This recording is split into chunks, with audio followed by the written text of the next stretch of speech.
안녕하세요. 저는 경기도 어느 작은 도시에서 빵집을 운영하고 있는 30대 여자입니다. 저는 매일 아침 이 채널에 올라온 여러분들의 사연을 들으며 빵을 굽고 있습니다. 제가 이 채널을 하루도 빠짐없이 듣고 좋아하는 이유가 있는데, 그 이유는 바로 여러분들이 보내주신 사연을 들으면 제가 유난히 불행한 사람인 것 같지도 않고 제 삶이 그리 특별한 것 같지도 않아서입니다. 이게 도대체 무슨 말인가 싶으시죠? 세상에 버려지고 늘 불행하기만 한 것 같다고 느꼈던 제 삶을 평범한 삶으로 만들어주는 이 채널의 사연들이 어찌나 고마운지, 저도 언젠가 기회가 된다면 이곳에 사연을 보내고 싶다는 생각을 종종 했었습니다. 그러다 얼마 전 이 채널에 올라와 있는 여러분들의 사연에 못지않을 만큼 기가 막히고 화가 나면서도 또 통쾌한 일을 겪게 되어 부랴부랴 제 사연을 적어보내게 되었습니다. 평생 부모 속 한번 썩이지 않고 착하고 바르게 자라왔던 저희 엄마가 미혼모가 되고 난 후 집에서 쫓겨나기까지 했었는데, 어떠한 계기로 인해 엄마는 저를 다시 외할머니 집으로 데리고 들어갈 수 있게 되었습니다.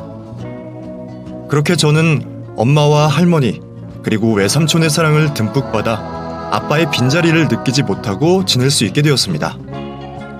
그러나 힘든 상황에서도 미소를 잃지 않고 늘 긍정적으로 저를 키워내셨던 저희 엄마가 제가 7살이 되던 해에 지병으로 세상을 떠나게 되었고, 저는 외할머니의 손에 맡겨지게 되었습니다. 아비도 없이 태어난 것도 불쌍한데 이 어린 나이에 어미도 잃다니, 이 어린 게 전생에 무슨 죄를 지었다고 이런 가혹한 일들만 벌어지나 싶다. 부모를 잘못 둔 것도 죄라면 죄가 되겠구나. 엄마, 그래도 세빈이한테는 우리가 있잖아요. 물론 엄마랑 아빠랑은 차원이 다르겠지만 우리가 엄마 아빠의 빈자리가 느껴지지 않도록 잘 돌봐주면 세빈이 그래도 괜찮을 거예요. 우리 세빈이 누나 닮아서 천성이 착한 아이라는 거 엄마도 아시잖아요. 내 나이도 이제 70이고 내 몸 하나 건사하기 힘든데 내가 어떻게 이 어린애까지 키우겠어. 나는 정말 자신이 없다. 그래도 그나마 내가 얘한테 해줄 수 있는 건 씻겨주고 먹여주고 재워주는 것밖에 없을 것 같구나. 엄마는 그것만 해주세요. 그 외의 건 제가 할 테니까 다른 건 절대 걱정하지 마시고요. 저 각오 단단히 했어요. 제가 세빈이를 내 딸처럼 잘 키워야지 누나도 마음 편히 눈 감을 수 있을 거라는 생각을 하면 어떻게든 내가 세빈이 잘 키워야겠다는 마음이 들어요. 엄마가 세상을 떠나고 난 후 할머니와 외삼촌이 저를 거둬주셨는데, 엄마가 세상을 떠난 것이 슬프긴 했지만 최선을 다해 저에게 부모 역할을 해주시던 할머니와 외삼촌 덕분에 저는 씩씩하게 자랄 수 있었습니다. 그런데 5년 후 할머니마저 세상을 떠나셨고 제게 가족이라고 남은 사람은 외삼촌이 유일했습니다. 세빈아, 삼촌이 지금까지 그려왔던 것처럼 삼촌이 세빈이의 아빠도 되어주고 엄마도 되어주고 친구도 되어줄게. 우리 세빈이 시집갈 때까지 삼촌이 세빈이 옆에 있어줄 테니까 세빈이는 엄마랑 할머니 없다고 슬퍼하지 말고 걱정하지 마. 할머니가 돌아가시고 세상에 삼촌과 단 둘이 남게 되었을 때, 삼촌은 약속대로 제게 부모도 되어주고 친구도 되어주셨습니다. 저는 외삼촌을 제 부모라 생각하며 삼촌의 말도 잘 듣고 공부도 열심히 하면서 삼촌에게 많은 의지를 했었습니다. 그런데 삼촌과 단둘이 산 지 1년 만에 저는 삼촌에게서 버려지게 되었습니다. 세빈아, 삼촌이 정말 미안해. 삼촌도 이러고 싶지 않았는데 삼촌도 어쩔 수가 없었어. 지금은 네가 어려서 삼촌을 이해하지 못하겠지만 언젠가 세빈이가 삼촌을 이해해줄 날이 올 거라고 삼촌은 믿어 의심치 않는다. 삼촌을 너무 원망하지 말아주렴. 삼촌, 나 이제 여기서 살아야 되는 거예요? 여기 고아원이잖아요. 여기는 부모님이 안 계시는 친구들이나 지내는 곳인 걸로 아는데 제가 왜 여기서 지내야 돼요? 세빈이도 알겠지만 삼촌이 이제 곧 결혼을 할 것 같아. 삼촌이 결혼을 하게 되면 세빈이랑 같이 살 수가 없어서 그래. 그러니까 세빈이 앞으로는 여기서 지내도록 하자. 삼촌이 세빈이 보러 자주 올게. 삼촌 결혼을 해야 돼서 지금 저를 고아원에 버리시는 거예요? 언제는 저 시집 갈 때까지 제 옆에 있어 주시겠다고 하셨으면서 어떻게 저를 여기에 버릴 수가 있어요? 세빈아, 삼촌은 절대로 세빈이를 버리는 게 아니야. 가능하다면 세빈이 데리러 올 수 있도록 삼촌이 노력해볼게. 그러니까 여기 원장님 말씀 잘 듣고 친구들이랑 사이좋게 지내고 있어. 결혼을 하게 된 삼촌은 더 이상 저를 키울 수 없게 됐다며 저를 고아원에 맡기셨고, 그 후로 저를 찾아오지는 않으셨지만 종종 고아원으로 선물을 보내곤 하셨습니다. 하지만 저는 삼촌이 보낸 선물이라고 하면 뜯어보지도 않고 바로 쓰레기통에 던져버렸습니다. 야, 너희 삼촌도 너한테 말 못할 사정이 있었겠지. 너한테 그렇게 잘해줬던 사람이 이유도 없이 너를 고아원에 맡겼겠냐? 우리 삼촌은 나한테 그러면 안 되는 사람이야. 나를 그렇게 쉽게 버려서는 안 되는 사람이라고. 그리고 자기가 끝까지 책임지기로 했으면 어떻게든 책임을 졌어야지. 그 인간은 어린애를 고아원에 갖다 버리면서 죄책감도 안 느꼈나 몰라. 고아원에 들어간 이후 저는 제가 세상에 버려진 불쌍한 아이라고 생각을 하며 자랐습니다. 저는 제가 부모의 사랑을 받고 자라지 못한 것이 저의 가장 큰 콤플렉스라고 생각을 했고, 성인이 되고 난 후에는 남자를 통해서 저의 부족한 부분을 채우려고 노력했습니다. 세빈아, 너 얼마 전에 남자친구랑 헤어졌다면서? 나 아는 오빠 중에 진짜 성격 좋고 괜찮은 오빠 한 명 있는데 소개해줄까? 너랑 엄청 잘 맞을 것 같아서 너한테 꼭 소개해주고 싶었거든. 소개 한번 받아볼래? 그 남자 잘 살아? 아니면 돈 잘 벌어? 세빈이 얘 돈 많은 집 아들이거나 전문직인 남자만 만나는 거 너 몰라서 그래? 얘 평범한 사람은 절대 안 만나잖아. 아, 그랬어? 나는 몰랐어. 사람만 좋으면 된다고 생각해서 소개해주려고 한 거였는데 돈 많은 남자만 만나야 되는 거면 안 되겠다. 이 오빠 가난한 건 아니지만 평범한 편에 속하거든. 저는 태어나길 돈 많은 집에 태어난 남자나 의사, 변호사, 회계사 등 전문직에서 일을 하고 있는 남자만 골라 만났습니다. 그런 남자들을 만나 연애를 하면 저도 그 사람과 같은 급의 사람이 된 것 같은 기분이 들었고, 또 그 사람들을 통해 제 인생을 역전할 수 있을 거라고 생각을 했었습니다. 오빠, 나한테 프로포즈는 해놓고 왜 부모님한테 인사드리러 가자고는 안 해? 설마 지금 나한테 프로포즈한 거 후회하고 있는 건 아니지? 그게 아니라 부모님이 아직 며느리를 맞을 생각이 없으시다고 해서 지금 당장 인사드리러 가긴 힘들 것 같아. 무슨 소리야? 전에는 부모님이 얼른 결혼해서 애 낳으라고 해서 스트레스 받는다고 얼른 결혼부터 해야겠다고 말했잖아. 설마 오빠 부모님이 나 보기 싫다고 하셔서 미루고 있는 거야? 미안하다.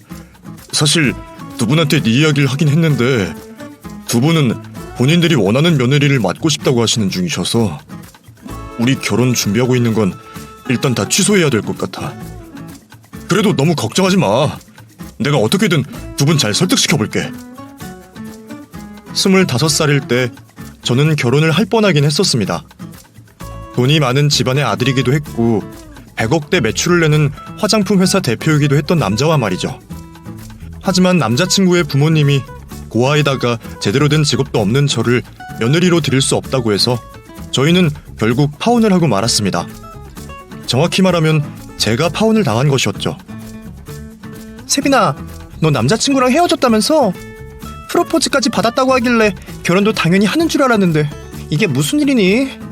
혹시 남자친구 부모님이 결혼 반대한 거야? 부모도 없는 고아라고 하니까 고아는 절대로 안 된다면서 극구 반대를 하셔서 파혼하기로 했어. 근데 나는 괜찮아. 너도 알겠지만 나 남자 잘 만나는 편이잖아. 세상에 널린 게 남잔데 이 정도로 나 속상해하진 않아. 그래, 나는 너만큼 남자 잘 만나는 애는 또 못 봤어. 어쩜 그렇게 돈 많은 남자만 만날 수 있는지 너 그것도 정말 재능이다. 처음 파혼을 당했을 때 저는 정말 아무렇지도 않았습니다. 딱히 아쉽지도 않았고요. 친구에게 말했던 것처럼 널린 게 남자였고 저는 또 그만한 남자를 만날 자신이 있었기 때문이었죠. 그래서 저는 파혼 후에도 돈 많고 잘 나가는 남자를 만나 연애를 하게 되었는데 그 남자와는 정말 열렬히 사랑을 했기에 부모의 반대도 이겨내고 결혼을 할 수 있을 거라고 생각을 했습니다. 네가 그 세빈이라는 애구나. 우리 아들한테 네 이야기 많이 들었다. 너희 둘 결혼할 생각이라고 하던데 그 전에 너한테 내가 물어보고 싶은 게 있어. 너 고아원에서 자란 고아원 출신이라고 하던데 그게 사실이니? 네, 14살 때부터 고아원에서 자랐습니다. 제가 오빠에 비해 정말 많이 부족한 사람이지만 오빠에게 좋은 아내가 되어줄 수 있습니다. 제가 오빠한테도 어머님이랑 아버님한테도 정말 잘할 테니까 저희 결혼 허락해 주시면 안 될까요? 좋은 아내라니. 김칫국 마시지 말았으면 하네.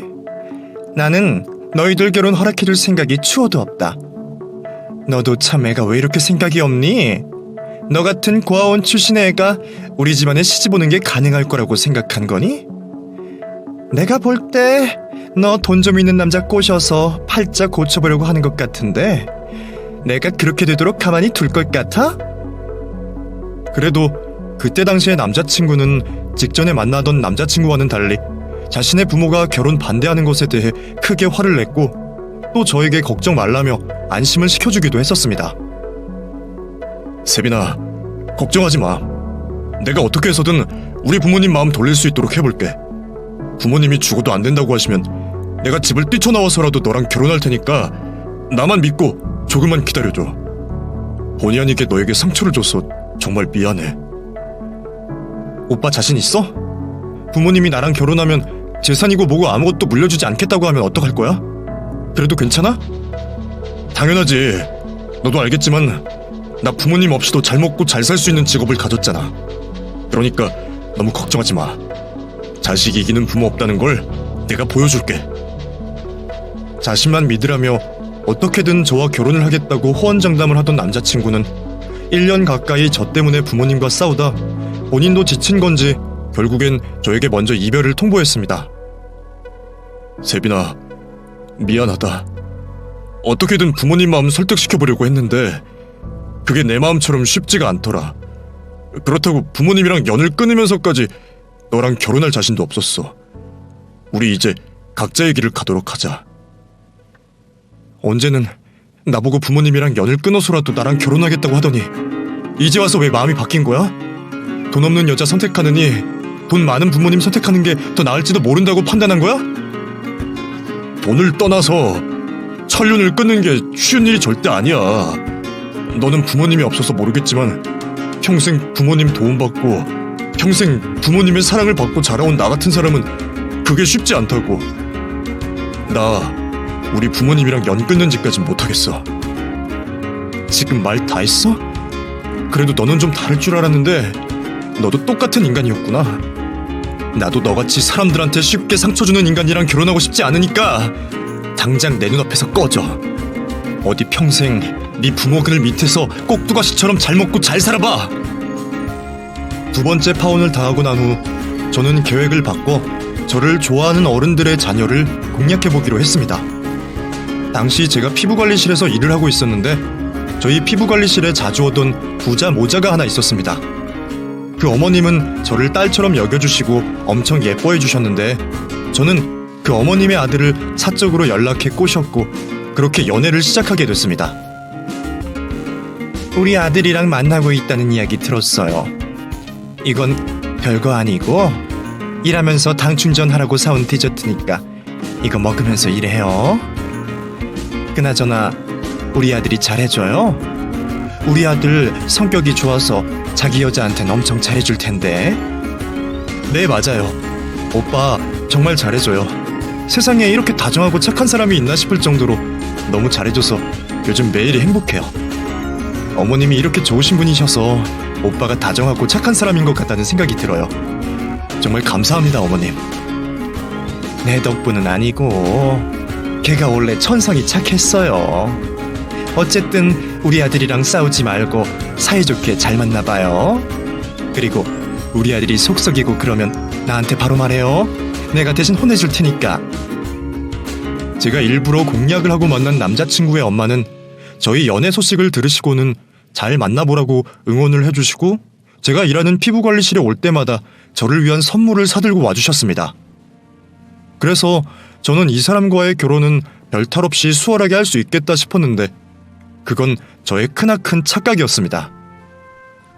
지금 두 사람 결혼하겠다고 나를 찾아온 거야? 세상에, 결혼이라니. 둘이 연애만 하고 끝내는 거 아니었어? 우리 만날 때부터 진지한 관계로 만난 거였어요. 그래서 생각보다 일찍 결혼 이야기까지 나누게 된 거고요. 엄마, 이 사람 좋은 사람인 거 알잖아요. 그러니까 다른 말 하지 마시고 그냥 저희 결혼 허락해 주세요. 나는 두 사람 당연히 연애만 할 거라고 생각했어. 근데 결혼이라니. 결혼 전제로 만나는 거였으면 나 두 사람 연애도 못하게 내가 나서서 말렸을 거야. 지금 나 가지고 장난하는 것도 아니고 이게 무슨 짓들이야? 연애는 어차피 장난이니까 수준 차이가 좀 나도 상관없지만 결혼이라고 하면 그 이야기가 달라지지. 남자친구 엄마가 저를 너무나도 예뻐해 주셔서 당연히 결혼 허락을 받을 수 있을 거라고 생각을 했었는데 남자친구 엄마는 결혼 이야기가 나오자마자 표정을 싹 바꾸시고는 절대로 허락을 해줄 수 없다고 말했습니다. 그리고 저에게도 180도 태도를 바꾸며 말했습니다. 저기요, 김세빈 씨. 내가 웃는 얼굴로 친절하게 대해주니까 내가 우스워 보였어요? 어떻게 겁도 없이 우리 아들을 탐낼 수가 있어요? 김세빈 씨는 자기 객관화가 안 되는 사람인가? 김세빈 씨랑 우리 아들이 수준이 맞다고 생각해요? 엄마, 왜 그런 식으로 말을 해요? 세빈 씨가 저보고 억지로 결혼하자는 것도 아니고 우리 둘 서로 사랑하고 좋아해서 결혼한다는 건데 왜 수준을 운운하시는 거냐고요? 너는 가만히 있어. 너는 딱 보면 모르겠니? 이 여자가 우리 집 돈 보고 의도적으로 접근한 거잖아. 내가 잘해주고 자기 좋아해주는 것 같으니까 우리 집 며느리도 될 수 있을 거라고 생각해서 의도적으로 너한테 접근한 거라고. 우리 세빈 씨 그런 사람 아니에요. 솔직히 이 사람 저희 집에 비해 가진 게 없는 건 맞지만 정말 착하고 현명한 사람이라고요. 엄마는 왜 가진 걸로 사람을 함부로 판단하고 그러세요? 저를 인간적으로 좋아해주던 사람도 결국은 저의 출신 때문에 결혼을 반대하는 것을 보고 그때 깨달았습니다. 기적이 일어나지 않는 이상 고아는 절대로 돈 많은 부잣집 도련님과 결혼을 할 수 없는 것을 말이죠. 세빈 씨, 내가 어떻게든 엄마 설득시켜볼게요. 사실 엄마가 며느리 욕심이 조금 있었거든요. 저희 엄마가 보기보다 욕심이 많은 사람이라 세빈 씨가 우리 엄마 기대에 미치지 못한 며느리라고 생각을 해서 심통나서 저러시는 거예요. 근데 우리 엄마 세빈 씨가 아니라 누가 봐도 저렇게 하셨을 거니까 너무 속상해하지 말고요. 우영 씨, 미안하지만 우리는 인연이 아닌 것 같아요. 저 때문에 괜히 어머님이랑 싸우지 마시고요. 오늘 집에 가셔서 어머님한테 저랑 헤어졌다고 말씀드리세요. 세빈 씨, 왜 이래요? 벌써 포기하기는 일러요. 그리고 이 정도 반대도 생각도 못하고 저랑 결혼할 생각한 거예요? 세빈 씨, 저를 정말 사랑한다면 힘들어도 조금만 견뎌주세요. 우영 씨 어머님 말씀이 맞아요. 저는 우영 씨한테 어울리는 여자가 아니에요. 제 수준은 밑바닥인데 그것도 모르고 우영 씨 같은 사람을 만나려고 했다니 제가 욕심이 많았던 거예요. 저 더 이상 상처받고 싶지 않으니까 제발 여기서 끝내주세요. 3번의 파혼을 당하고 난 후 더 이상 상처를 받고 싶지 않았던 저는 그 이후로는 그 어떤 남자도 만나지 않았습니다. 그리고 저는 평생 살아왔던 고향을 떠나 연고지 하나 없는 작은 시골 동네로 이사를 가기로 결심했습니다. 세빈아, 가족도 없는 네가 여길 떠나면 어떻게 살아가겠다는 거야? 여기는 그래도 친구들이라도 많지. 네가 가는 곳은 아는 사람 단 한 명도 없는 곳이잖아. 나는 지금 나를 아무도 모르는 곳에서 새 출발하고 싶어. 나 지금까지 너무 잘못 살아온 것 같아. 고아원에서 자란 게 잘못이 아닌데 나 혼자 자격지심에 나를 괴롭게 만들고 또 결핍을 남자로 채우려고만 했어. 근데 나 이제는 그렇게 살고 싶지 않아서 새 출발을 하려는 거야. 저는 새 마음으로 새로운 삶을 살기 위해 작은 동네로 내려오게 되었고, 이사를 하던 날 저희 집에서 도배를 해주고 있던 도배사인 남편을 처음 만나게 되었습니다. 처음 보는 얼굴인데 이 동네 사람은 아니시죠? 어쩐 일로 이 작은 동네까지 이사를 오시게 되신 거예요? 혼자 사시는 것 같은데 결혼은 아닐 테고. 공무원이셔서 발령이라도 받으신 건가요? 공무원은 아니고 그냥 여기서 한번 살아보고 싶어서 내려왔어요. 동네가 조용하니 좋은 것 같더라고요. 여기서 제빵하고 다니면서 빵집을 하나 차려볼까 생각 중인데 괜찮겠죠? 빵집 좋죠. 제가 여기 토박이라 상권 잘하니까 빵집 차릴 때 저한테 한번 연락 주세요. 제가 상권 기가 막히고 월세 저렴한 곳 알아봐 드릴게요. 저 또래로 보였던 남편은 사람들을 자주 만나는 도배 일을 해서 그런지 낯가림도 없고 싹싹하니 성격이 아주 좋아 보였습니다. 저희 집에 도배를 할 때 딱 한 번 본 사람이기는 했지만 빵집을 차릴 때 제가 도움받을 수 있는 유일한 사람이 남편이었기에 저는 얼굴에 철판을 깔고 남편에게 연락을 했습니다. 빵집 차릴 때쯤 연락 주시라고 하셔서 연락드렸어요. 그때 상권도 추천해주고 상가도 알아봐 주신다고 하셨잖아요. 저 좀 도와주실 수 있으실까요? 안 그래도 연락 기다리고 있었어요. 마침 엄청 좋은 자리를 내가 하나 알게 됐거든요. 내일 시간 되면 저랑 한번 같이 가보실래요? 외지에서 온 젊은 여자 혼자 가는 것보다 이 동네 토박이인 저랑 같이 가시는 게 훨씬 도움되실 거예요. 그렇게 저는 오지랖이 넓은 남편 덕분에 연고지 하나 없는 작은 동네에서 빵집을 차릴 수 있게 되었고 본격적인 새 출발의 신호탄을 터뜨릴 수 있었습니다. 제가 빵집을 차리고 난 후 남편은 매일 아침 일찍 저희 빵집을 들려 빵을 사가곤 했는데 저는 그게 조금 부담스럽게 느껴졌습니다. 매일 이렇게 아침마다 빵 사가 주셔서 감사한데 굳이 이렇게까지 안 해주셔도 돼요. 저 잘 되려고 이러시는 건 잘 알지만 조금 부담스러워서요. 장사하는 사람한테는 첫 개시 손님이 중요하지 않아요? 그래서 일부러 첫 개시 손님 하려고 가게 여는 시간 맞춰서 오는 건데 그렇게 말하면 서운하죠. 그리고 여기 빵 맛이 좋아서 같이 일하는 직원들 간식으로 사가는 거니까 부담 갖지 마세요. 뭐 설마 제가 그쪽 좋아해서 이러는 거겠어요? 저는 저를 생각해주는 남편이 부담스럽기는 했지만 남편이 참 좋은 사람이라고 생각을 했습니다. 남편은 저뿐만 아니라 모든 사람에게 친절했고 늘 먼저 배려를 했으며 좋은 에너지를 나눠주는 그런 사람이었습니다. 근데 사장님은 나이가 어떻게 돼요? 저랑 비슷할 것 같은데 언제 한번 저랑 술 한잔 해요. 친구도 없는 동네에서 맨날 빵만 굽고 사는 거 재미없지 않아요? 저 올해 30이에요. 안 그래도 이 동네에서 취미생활 할 만한 것 좀 추천받아볼까 생각 중이었거든요. 사장님 말씀대로 일, 집 반복하니까 너무 심심해서요. 그래요? 그럼 저랑 배드민턴 치러 다니지 않으실래요? 제가 배드민턴 동호회를 하나 하고 있는데 연령대도 다양하고 좋은 사람들만 있어서 모이면 참 재미있거든요.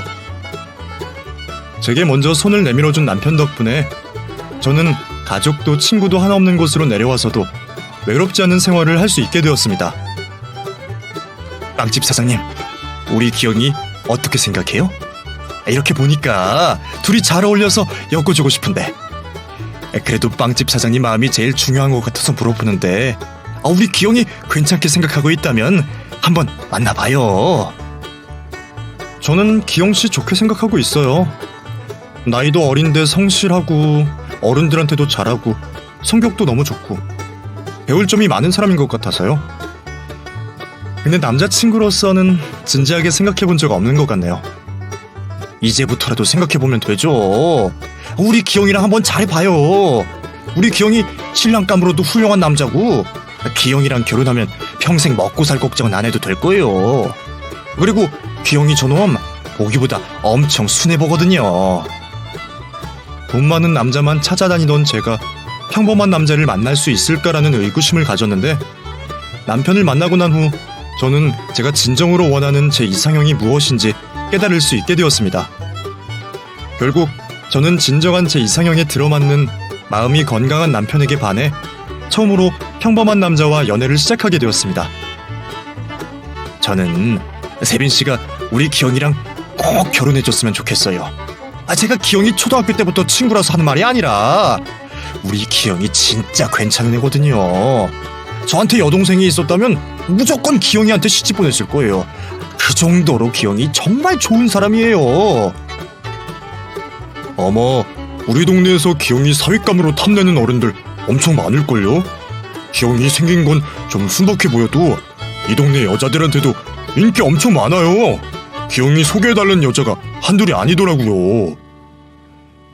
남편과 연애를 하면서 저는 남편이 좋은 사람이니 꼭 놓치지 말고 결혼을 하라는 말을 귀에 딱지가 않도록 들어야만 했습니다. 저도 남편과 같은 사람이라면 제 인생을 맡겨도 되겠다고 느끼긴 했지만 파혼을 3번이나 했던 경험이 있어 차마 쉽게 결혼 생각을 하지 못했었는데 남편이 저와 같은 고아원 출신이란 것을 연애 1년 만에 남편을 통해 알게 되었습니다. 미안한데 우린 여기까지인 것 같아. 갑작스럽게 헤어지자고 해서 정말 미안해. 오빠는 좋은 사람이니까 나보다 더 좋은 여자 만날 수 있을 거야. 설마 내가 고아여서 헤어지자고 하는 거야? 너 내가 고아라는 이야기 듣고 난 이후부터 나를 대하는 태도가 달라지던데 정말 그 이유 때문에 나보고 헤어지자고 하는 거야? 맞아. 오빠가 고아라서 헤어지자고 하는 거야. 사실 나도 지금까지 말 못한 게 있었는데 나도 고아원에서 자랐었어. 오빠가 좋은 사람인 건 알지만 나는 나같이 불행하게 자란 고아랑은 결혼하고 싶지 않아. 제가 평생을 부모도 없이 불행하게 살아왔기에 저는 남편만큼은 부모님이 모두 계시는 온전하고 행복한 가정에 자란 사람을 만나고 싶었습니다. 그래서 저는 저와 같은 고아였던 남편에게 헤어지자고 했던 건데 남편은 포기하지 않고 계속해서 저에게 매달렸고 또 저를 설득시켰습니다. 세빈아, 나 군 전역하고부터 도배일하면서 모은 돈으로 좋은 아파트도 하나 사뒀고 또래에 비해서 정말 많은 돈을 모았어. 어릴 땐 나도 너처럼 내 처지에 대해 속상해하고 좌절하기도 했었지만 나는 내 인생은 내가 바꿀 수 있다고 생각했어. 그 생각을 하고부터 나는 불행하지도 않았고 괴롭지도 않았고 오히려 행복하기만 했어. 내가 너도 행복하게 살 수 있도록 만들어줄 테니까 나 믿고 나랑 결혼해주라. 같은 고아임에도 불구하고 남편은 저와 달라도 너무나 달랐습니다. 절대 스스로의 힘으로 인생을 바꿀 수 없다고 생각한 저와 달리 남편은 노력만 하면 인생을 얼마든지 역전시킬 수 있다고 생각했고 그래서 남편은 어린 시절과 다른 삶을 위해 열심히 살아왔습니다. 어린 나이에 집도 사고 몇 억이나 모은 남편을 보면서 저도 한 번쯤은 남편과 같이 살아보고 싶다는 생각이 들었고 저에게 좋은 본보기가 되어주는 남편에게서 확신을 느끼게 되었습니다. 세빈씨, 기영이 프로포즈 받아주셨다면서요? 정말 잘 생각했어요. 제가 제 친구라서 이렇게 말하는 거 아닌 거 알죠? 그리고 기영이한테 들었어요.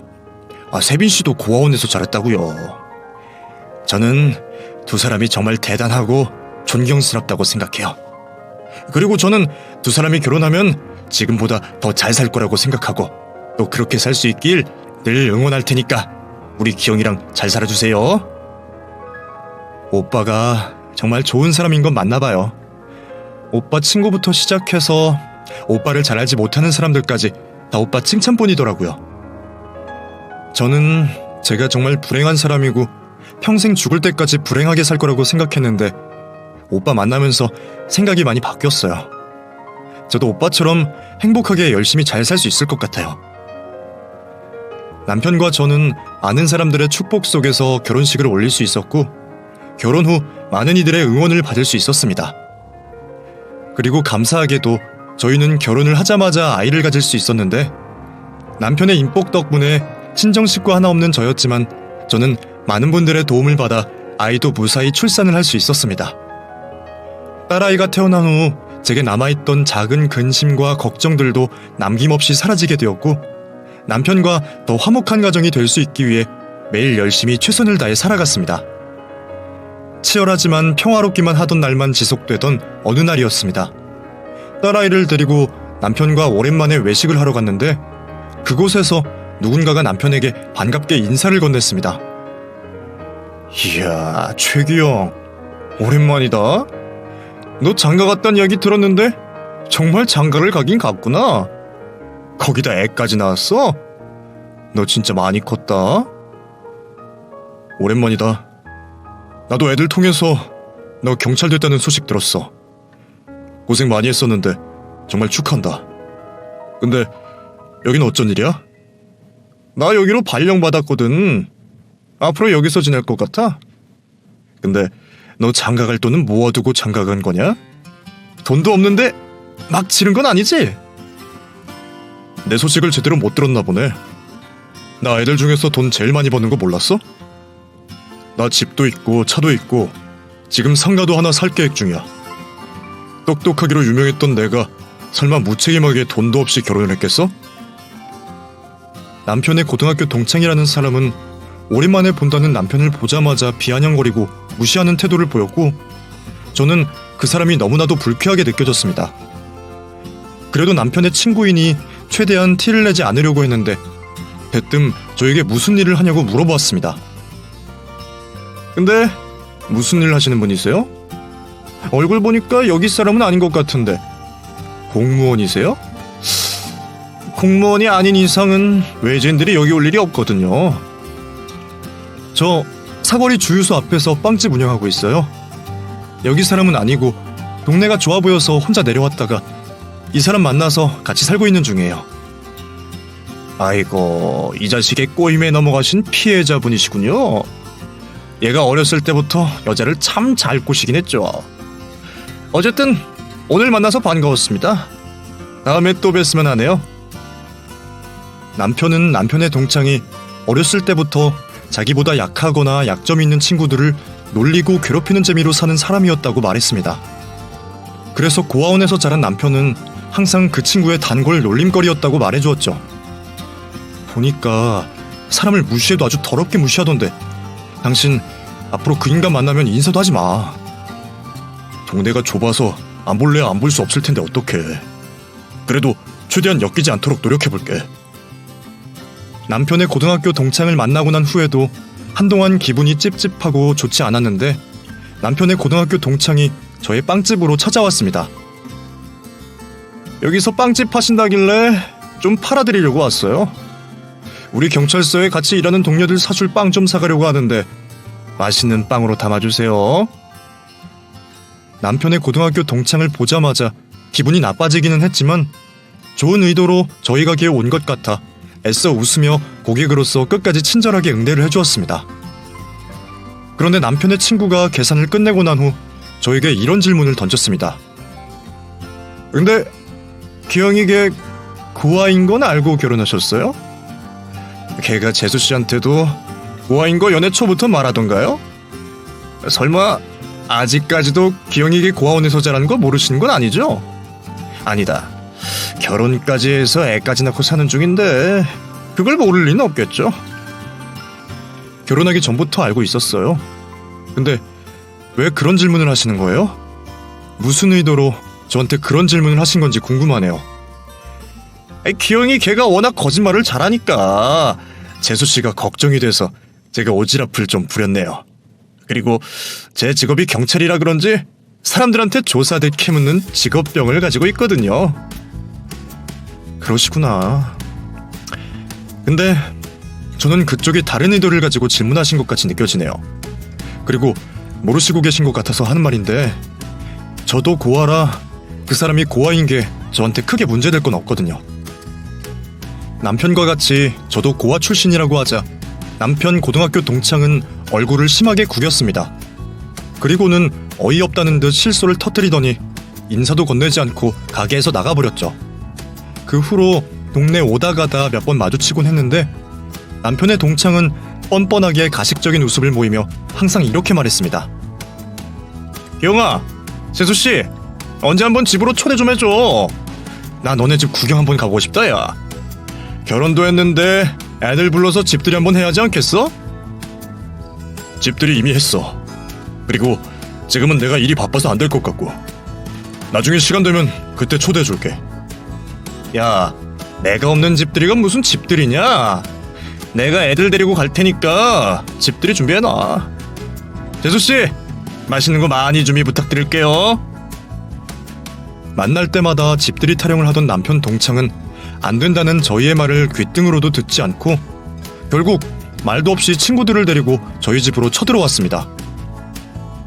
연락도 없이 갑자기 이렇게 애들 데리고 오면 어떡해. 집에 안주거리 할 만한 거 없으니까 이러지 말고 일단 나가자. 내가 나가서 술 사줄게. 야, 시켜 먹으면 되지. 요즘 배달이 얼마나 잘 돼 있는데 그래. 그리고 나 여기서 먹고 싶으니까 얼른 상 좀 차려줘. 제주씨, 술은 제가 사왔으니까 먹을 거 간단한 거라도 좀 내와주세요. 친구들을 데리고 막무가내로 집으로 쳐들어온 남편 동창 때문에 화가 나기는 했지만 남편의 다른 친구들을 보며 화를 참기로 했습니다. 그래서 저는 집에서 할 수 있는 요리를 죄다 만들어 갖다 바쳤고 남편 동창의 비위를 맞춰주었습니다. 저희 집으로 찾아온 남편 친구들 대부분이 술에 취하게 되었을 때 그 중에서도 제일 심하게 취해있던 남편 고등학교 동창이 결국엔 좋게 유지되고 있던 분위기를 망가뜨리고 말았습니다. 내가 기영이를 보고 깨달았다. 역시 사람은 어쩔 수 없이 끼리끼리 만나 사는 것 같다. 어떻게 고아 출신이라고 자기 와이프도 고아 출신인 사람을 만나서 사는지. 정해져 태어난 사람 팔자라는 게 이래서 바꾸기가 어렵다고 하는 것 같네. 야, 너 지금 무슨 소리 하냐? 술 많이 취한 것 같은데 이상한 소리 할 거면 이제 그만하고 가자. 내가 뭐 못할 말 했냐? 너희들 착한 척하지 말고 나처럼 솔직하게 말해봐.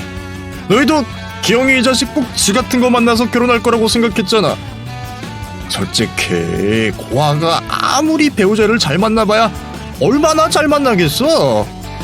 도배로 돈 많이 벌고 집을 살면 뭐해.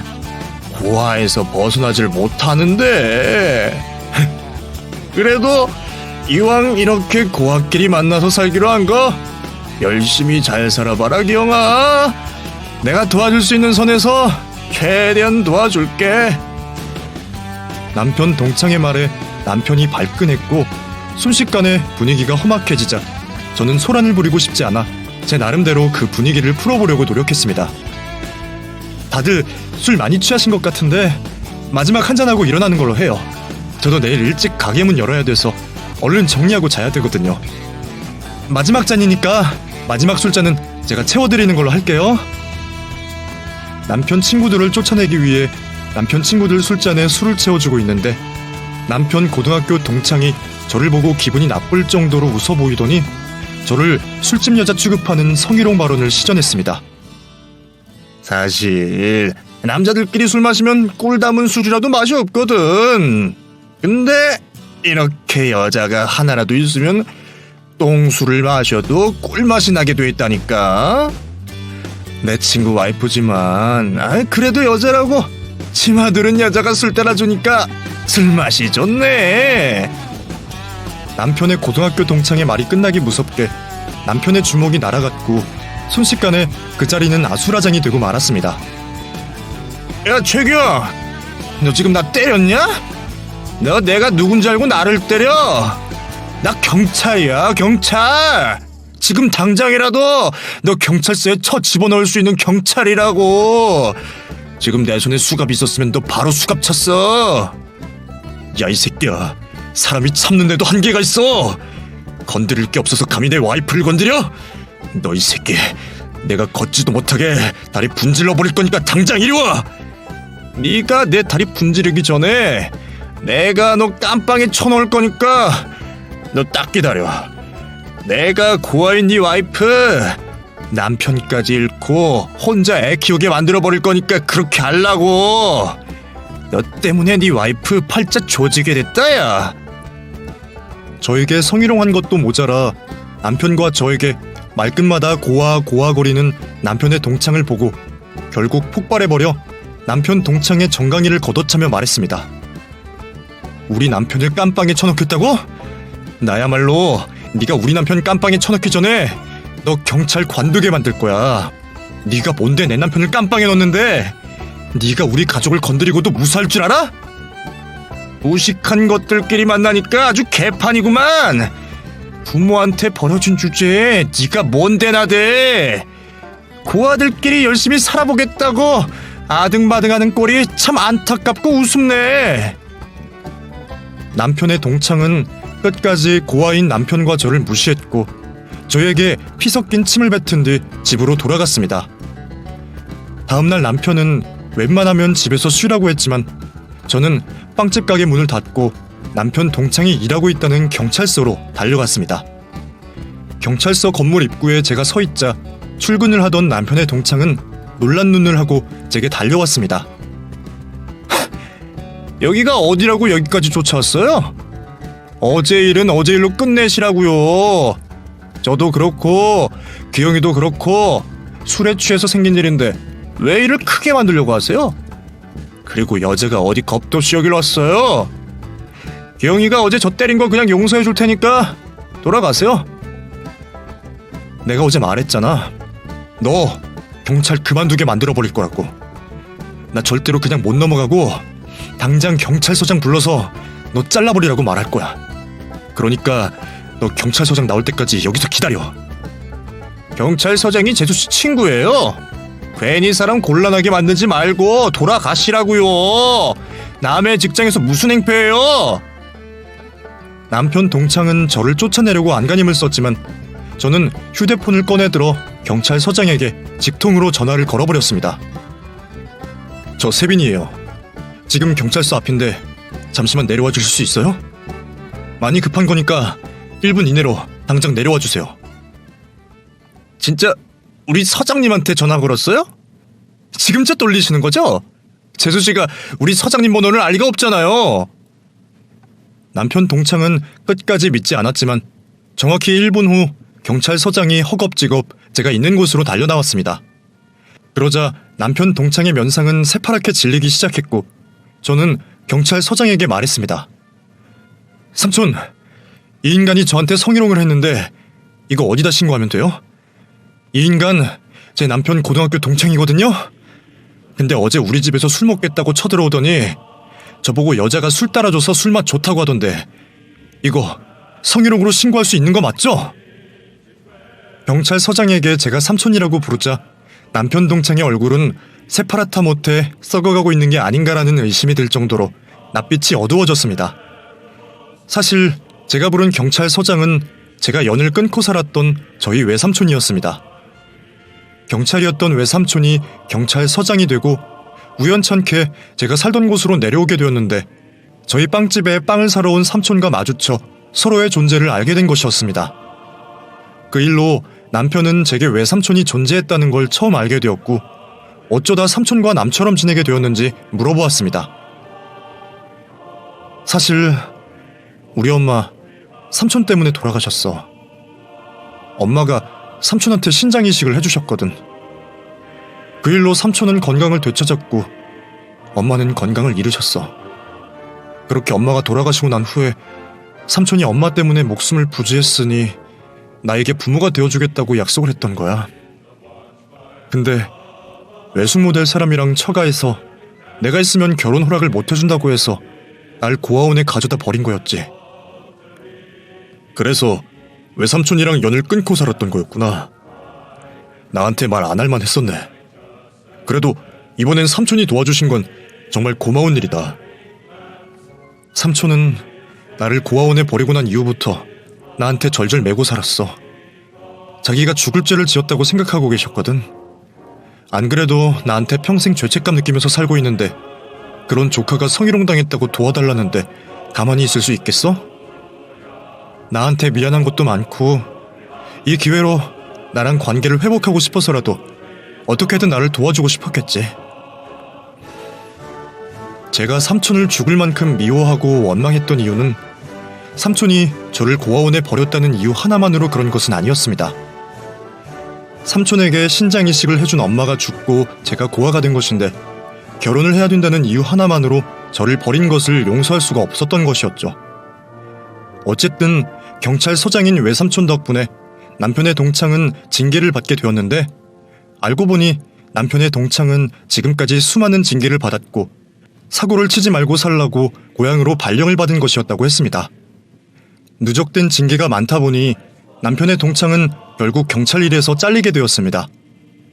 남편 동창이 동네에서 평판이 제일 좋았던 사람의 아내인 저에게 성희롱을 해서 경찰에서 잘렸다는 소문이 퍼지게 되자 남편의 동창은 도망가듯 다른 동네로 이사를 가게 되었는데, 알고 보니 남편 동창은 제 부모에게 쫓겨나서 다른 곳으로 이사를 가게 된 것이었습니다.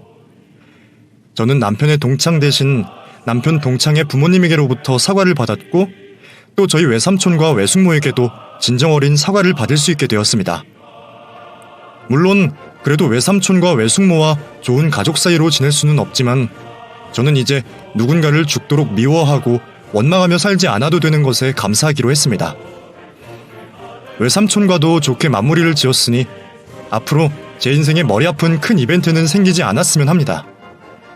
지금 저에게 가장 큰 바람이 있다면 딱 남들만큼만 행복하고 남들만큼만 불행했으면 한다는 것이랍니다.